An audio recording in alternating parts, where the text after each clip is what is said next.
नमस्कार, ये बात करते हैं आज के मुख्य समाचार में देश भर की तमाम बड़ी खबरों पर एक नजर डालते हैं। इससे पहले आप हमें कमेंट में जरूर बताएं कि आप ये वीडियो कहां से देख रहे हैं। प्रधानमंत्री नरेंद्र मोदी की अध्यक्षता में हुई केंद्रीय कैबिनेट बैठक में कई बड़े फैसलों को मंजूरी दी गई। वाराणसी में गंगा और वरुणा नदी के किनारे 2 नए एलिवेटेड कॉरिडोर बनाए जाएंगे। इसके अलावा मोबाइल निर्माण और सेमीकंडक्टर मिशन के लिए भी लाखों करोड़ रुपए के निवेश को मंजूरी दी गई।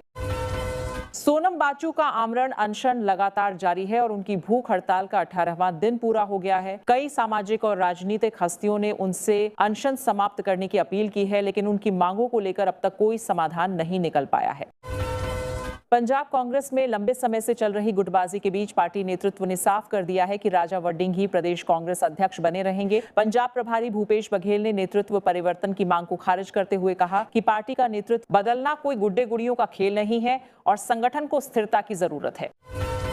महाराष्ट्र की राजनीति में देर रात हलचल तब बढ़ गई जब शरद पवार गुट के वरिष्ठ नेता जयंत पाटिल ने मुख्यमंत्री देवेंद्र फडणवीस से मुलाकात की। दोनों नेताओं के बीच बंद कमरे में चर्चा हुई, जिसके बाद राजनीतिक गलियारों में नए समीकरणों और संभावित बदलावों को लेकर चर्चाएं तेज हो गई हैं। राष्ट्रीय सुरक्षा सलाहकार अजीत डोभाल 16 जुलाई को दिल्ली में बिम्स्टेक सुरक्षा शिखर सम्मेलन की मेजबानी करेंगे। इस सम्मेलन में क्षेत्रीय सुरक्षा, आतंकवाद और आपसी सहयोग से जुड़े कई अहम मुद्दों पर चर्चा होगी और सदस्य देशों के प्रतिनिधि इसमें हिस्सा लेंगे। राम मंदिर ट्रस्ट में बड़े बदलाव की तैयारी चल रही है। मीडिया के मुताबिक 22 जुलाई को नई टीम का गठन हो सकता है और डॉक्टर कृष्ण मोहन को नया महासचिव बनाया जा सकता है। ट्रस्ट के मुख्य कार्यकारी अधिकारी पद के लिए हजारों आवेदन भी पहुंचे। कांवड़ यात्रा 30 जुलाई से 11 अगस्त तक आयोजित होगी। यात्रा को देखते हुए 8 प्रमुख मार्गों पर साफ सफाई, सड़क मरम्मत, बिजली और अग्नि सुरक्षा से जुड़े विशेष इंतजाम किए जा रहे हैं ताकि श्रद्धालुओं को किसी तरह की परेशानी का सामना न करना पड़े। लखनऊ में पंचायत राज विभाग के कार्यक्रम में मुख्यमंत्री योगी आदित्यनाथ ने अपनी सरकार के 9 साल की उपलब्धियां गिनाई। उन्होंने कहा कि उत्तर प्रदेश अब देश के टॉप राज्यों में शामिल हो चुका है। सीएम ने कानून व्यवस्था, इंफ्रास्ट्रक्चर, निवेश, सिंचाई और किसानों के लिए किए गए कार्यों को सरकार की बड़ी उपलब्धि बताया। स्वतंत्रता दिवस समारोह की तैयारियों को देखते हुए दिल्ली का लाल किला 15 अगस्त तक आम लोगों के लिए बंद रहेगा। भारतीय पुरातत्व सर्वेक्षण ने इस संबंध में आदेश जारी कर दिए हैं और सुरक्षा एजेंसियों ने तैयारियों को अंतिम रूप देना शुरू कर दिया है। मानसून सत्र से पहले एनडीए के लिए अच्छी खबर सामने आई है। मीडिया के मुताबिक शरद पवार की एनसीपी परिसीमन विधेयक पर सरकार का समर्थन कर सकती है। पार्टी के सभी 8 सांसद लोकसभा में बिल के पक्ष में मतदान कर सकते हैं, जिससे संसद का सियासी गणित बदल सकता है। गृहमंत्री अमित शाह पर कथित विवादित टिप्पणी से जुड़े मानहानि के मामले में कांग्रेस नेता राहुल गांधी को एमपी एमएलए कोर्ट से बड़ी राहत देखने को मिली है। इस बीच अदालत ने भाजपा नेता विजय मिश्र की निगरानी याचिका खारिज कर दी और अदालत ने मजिस्ट्रेट कोर्ट के आदेश में हस्तक्षेप से इनकार किया। परिसीमन विधेयक को लेकर एनसीपी नेता सुप्रिया सुले ने गोलमोल जवाब देते हुए समर्थन के संकेत दिए हैं। उन्होंने कहा कि यदि सभी राज्यों में लोकसभा सीटों में 50% की समान बढ़ोतरी होती है तो उनकी पार्टी को कोई आपत्ति नहीं है। हालांकि अंतिम फैसला विधेयक देखने के बाद लिया जाएगा। एनसीपी शरद पवार गुट ने एनडीए में शामिल होने की अटकलों को खारिज कर दिया है। वरिष्ठ नेता जयंत पाटिल ने कहा कि मुख्यमंत्री देवेंद्र फडणवीस से उनकी मुलाकात केवल स्थानीय मुद्दों को लेकर थी। उन्होंने स्पष्ट किया कि पार्टी के सभी राजनीतिक फैसले सामूहिक चर्चा के बाद लिए जाएंगे।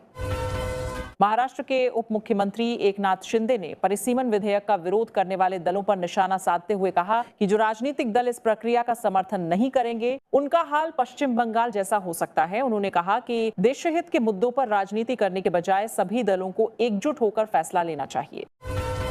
भारत और ब्रिटेन के बीच हुआ ऐतिहासिक मुक्त व्यापार समझौता कल से लागू हो गया है। इस समझौते के तहत भारत से ब्रिटेन भेजे जाने वाले लगभग 99% सामान पर आयात शुल्क समाप्त हो जाएगा, जिससे भारतीय उद्योग और निर्यात क्षेत्र को बड़ा लाभ मिलने की उम्मीद है। केंद्र सरकार ने दिल्ली विधेयक 2026 को मंजूरी दे दी है। सरकार का कहना है कि इस कानून का उद्देश्य सरकारी सेवाओं की उपलब्धता में पारदर्शिता, जवाबदेही और कार्यकुशलता को मजबूत बनाना है ताकि आम लोगों को सरकारी सुविधाएं अधिक प्रभावी ढंग से मिल सकें। बिहार के बांकीपुर उपचुनाव के बीच प्रशांत किशोर की जनस्वराज पार्टी को बड़ा झटका लगा है। पार्टी के टिकट पर विधानसभा चुनाव लड़ चुके 3 नेताओं ने भारतीय जनता पार्टी का दामन थाम लिया। बीजेपी प्रदेश अध्यक्ष संजय सरावगी ने सभी नेताओं को पार्टी की सदस्यता दिलाई। बिहार में कानून व्यवस्था को लेकर मुख्यमंत्री सम्राट चौधरी ने अपराधियों को कड़ी चेतावनी दी है। भागलपुर में उन्होंने कहा कि अपराधी या तो अपराध का रास्ता छोड़ दें या फिर जेल जाने के लिए तैयार रहें। उन्होंने साफ कहा कि अपराधियों के खिलाफ बिना भेदभाव कार्रवाई जारी रहेगी। लखनऊ के केजीएमयू प्रशासन ने सभी 18 हॉस्टल मेस में नॉनवेज खाना बनाने और परोसने पर रोक लगा दी है। हालांकि छात्रों को बाहर से नॉनवेज मंगाने की अनुमति दी गई है। वहीं फैसले को लेकर छात्रों के बीच अलग अलग प्रतिक्रियाएं सामने आ रही हैं। केंद्रीय कैबिनेट ने देश के तकनीकी विकास को बढ़ावा देने के लिए सेमीकंडक्टर 2.0 मिशन को भी हरी झंडी दे दी है। इस योजना का उद्देश्य भारत को चिप निर्माण के क्षेत्र में आत्मनिर्भर बनाना और वैश्विक सेमीकंडक्टर आपूर्ति श्रृंखला में देश की हिस्सेदारी बढ़ाना है। दतिया विधानसभा उपचुनाव से पहले पुलिस ने बड़ी कार्रवाई करते हुए विभिन्न मामलों में जब्त किए गए 628 अवैध हथियारों को नष्ट कर दिया। पुलिस कंट्रोल रूम के सामने सभी हथियारों पर रोड रोलर चलाया गया। वहीं ये कार्रवाई अदालत के आदेश के बाद की गई। पश्चिम बंगाल की मुख्यमंत्री ममता बनर्जी को बड़ा राजनीतिक झटका लगा है। उनके पुराने सहयोगी और वरिष्ठ नेता मदन मित्र ने पार्टी से दूरी बना ली है और बागी खेमे में शामिल हो गए हैं। हाल ही में उन्हें पार्टी में अहम जिम्मेदारी भी दी गई थी, लेकिन अब उन्होंने पाला बदल लिया है।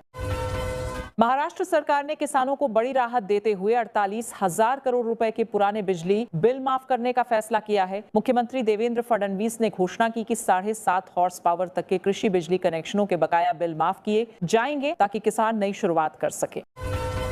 उत्तर प्रदेश विधानसभा चुनाव से पहले मुख्यमंत्री योगी आदित्यनाथ ने समाजवादी पार्टी पर तीखा हमला बोला है। लखनऊ में उन्होंने कहा कि वर्ष 2017 से पहले प्रदेश में बेटियां और व्यापारी सुरक्षित नहीं थे, लेकिन अब कानून व्यवस्था प्रदेश में पूरी तरह बदल चुकी है और अपराधियों में डर का माहौल है। राम मंदिर चढ़ावा चोरी मामले पर यूपी विधानसभा अध्यक्ष सतीश महाना के बयान से नया विवाद खड़ा हो गया है। उन्होंने कहा कि जिन लोगों का पैसा चोरी हुआ शायद उन्होंने सच्ची श्रद्धा से दान नहीं किया। उनके इस बयान पर राजनीतिक दलों ने तीखी प्रतिक्रिया दी है। बद्रीनाथ मंदिर में चढ़ावा चोरी मामले की जांच तेज हो गई है। पहले एक कर्मचारी की गिरफ्तारी के बाद अब 3 अन्य कर्मचारियों पर भी जांच की तलवार लटक गई है। चांदी के चढ़ावे के रिकॉर्ड में कथित ओवरराइटिंग मिलने पर जांच एजेंसियां दस्तावेजों की गहन समीक्षा कर रही हैं। पाकिस्तान अधिकृत कश्मीर में पाकिस्तान सरकार और सेना के खिलाफ विरोध प्रदर्शन तेज हो गए हैं। रावलकोट और मुजफ्फराबाद की ओर बढ़ रहे प्रदर्शनकारियों ने आजादी की मांग को लेकर बड़ा आंदोलन शुरू किया है। प्रदर्शन के दौरान पाकिस्तानी रेंजर्स की फायरिंग में 8 लोगों की खबर है। दिल्ली दौरे पर पहुंचे मुख्यमंत्री योगी आदित्यनाथ ने केंद्रीय गृह मंत्री अमित शाह से मुलाकात की। दोनों नेताओं के बीच उत्तर प्रदेश के विकास, कानून व्यवस्था और कई राजनीतिक मुद्दों पर चर्चा हुई। बैठक को आगामी राजनीतिक रणनीति के लिहाज से भी महत्वपूर्ण माना जा रहा है। आंध्र प्रदेश के तिरुपति में श्रद्धालुओं की सुरक्षा व्यवस्था को मजबूत करने के लिए मॉक ड्रिल आयोजित की गई। तिरुमाला में विशेष बलों ने हिस्सा लिया और आपात स्थिति से निपटने की तैयारियों का अभ्यास किया। प्रशासन ने इसे नियमित सुरक्षा समीक्षा का हिस्सा बताया है। राजस्थान में गर्भवती महिलाओं की मौत के मामलों के बाद राज्य सरकार अलर्ट मोड में आ गई है। सरकार ने प्रदेश भर में 5 दिनों का विशेष मेडिकल जांच अभियान शुरू किया है। सभी स्वास्थ्य अधिकारियों को गाइडलाइन का सख्ती से पालन करने और गर्भवती महिलाओं की नियमित जांच सुनिश्चित करने के निर्देश दिए गए हैं। नोएडा के ममूरा गांव में इलेक्ट्रिक स्कूटी चार्जिंग के दौरान लगी आग ने बड़ा हादसा खड़ा कर दिया। आग 5 मंजिला इमारत में फैल गई, जिसमें 2 लोगों की मौत हो गई, जबकि करीब 50 लोगों को सुरक्षित बाहर निकाला गया। वहीं जांच में सामने आया कि इमारत में अग्निशमन के पर्याप्त इंतजाम नहीं थे। गौतम बुद्ध नगर पुलिस ने ऑपरेशन बाजरा के तहत बड़ी कार्रवाई करते हुए 8 अवैध कॉल सेंटरों का भंडाफोड़ किया है। पुलिस ने 49 आरोपियों को हिरासत में लिया और भारी मात्रा में डिजिटल उपकरण बरामद किए और 700 से अधिक लोगों का सत्यापन भी किया है।